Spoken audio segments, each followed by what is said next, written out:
എനിക്ക് മതിയായി, ഞാൻ പോവും എന്റെ വീട്ടില്. എടി നീ കാര്യം പറയെന്താന്ന് വെച്ചാ?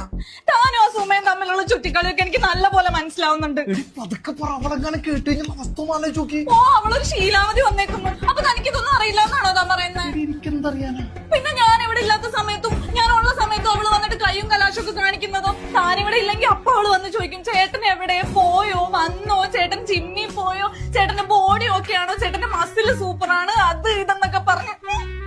വേറെന്തൊക്കെ പറയാറുണ്ട്? വേറെന്തൊക്കെ പറയാറുണ്ടെന്നറിയോ? നിങ്ങൾ ലവ് മാരേജ് ആണോ, എങ്ങനെ ഇത്രയും നല്ലൊരു ചേട്ടനെ കിട്ടിയത്, അവൾ ഇങ്ങനത്തെ ഒരു ചേട്ടനെ നോക്കിക്കൊണ്ടിരുന്നത് നിന്റെ ഭാഗ്യമാണെന്നൊക്കെ. അവസാനം അവൾ എന്താ പറഞ്ഞെന്നറിയോ? നിനക്ക് വേണ്ടെങ്കിൽ എനിക്ക് തന്നോന്നൊക്കെ.